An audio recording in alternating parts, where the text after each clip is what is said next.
শিবরাত্রি উপলক্ষে কিন্তু জলপেশে মেলা শুরু হয়েছিল, আর হঠাৎ করে আমাদের প্ল্যান হয়েছিল যে আমরা জলপেশের মেলায় যাব।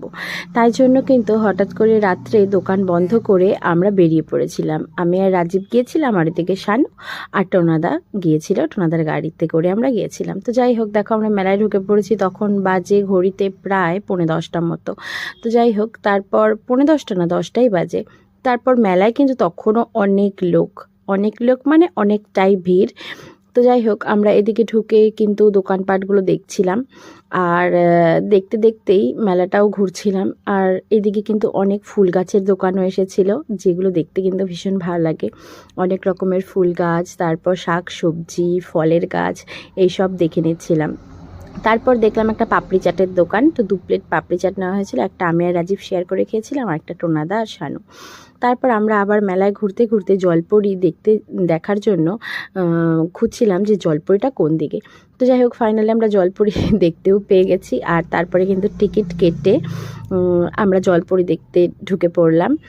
আর এদিকে কিন্তু প্রথমের দিকে অ্যাকোরিয়াম ছিল, আর অ্যাকোরিয়ামগুলোতে প্রচুর মাছ ছিল, এক এক ধরনের মাছ, এক একটা এক এক রকম, বিভিন্ন কালারিং। এই ছোট ছোট মাছগুলো কিন্তু বেশ ভালো লাগে। আর তারপরে ফাইনালি কিন্তু আমরা জলপরি দেখতে চলে এলাম। আর এদিকে দেখো, এই বাচ্চা বাচ্চা মেয়েগুলোকে জলপরি বানিয়ে দিয়েছে। তো যাই হোক, আমার তো দেখে মনে হচ্ছিল না কোনো কারো, এই মেয়ে দুটোর একজনেরও 18 হয়েছে বয়স।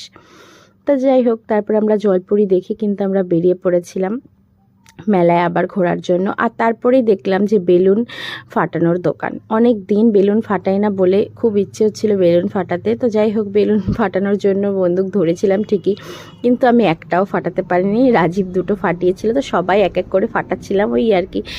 অনেক দিন বাদে ফাটালাম, তো তাই জন্য ঠিক করে ফাটাতে পারলাম না। তারপরে কিন্তু এদিকে কি একটা ডিমের খেলা হচ্ছিল। এই যেটা ঘোরাচ্ছে, এটা যার টাকাতে গিয়ে পড়বে সে ডিমগুলো পেয়ে যাবে। তো আমরা কিন্তু ডিমটা পেয়েছিলাম, 4টা ডিম সেদ্ধ 10 টাকায়। তারপর দেখো, এদিকে টোনাদা আর শানু খাচ্ছিল। তারপর দেখলাম মেহেন্দির দোকান। ছোটোবেলায় কিন্তু মেলায় গেলে এই মেহেন্দিগুলো পরতাম।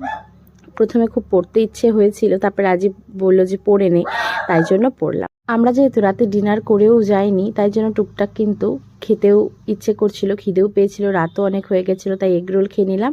আর এইদিকে একটা বড় দোকান দেখে খেতেই চলে এসেছিলাম। দোকানটা কিন্তু খুব সুন্দর সাজিয়েছিল। আমরা এদিকে বিরিয়ানি আর মোগলাই অর্ডার করেছিলাম, 2 প্লেট বিরিয়ানি আর একটা মোগলাই। কোনো খাবারই খেতে একদমই ভালো ছিল না। দোকানটা যতটা সাজানো হয়েছিল, কিন্তু খাবারের কোয়ালিটি একদম ভালো ছিল না, ওই মেলায় যেরকম হয় আর কি। তারপর যাই হোক, আমরা মেলা ঘুরে কিন্তু রাত্রি 1টার সময় বাড়ি ফিরে এসেছিলাম। কেমন লাগলো?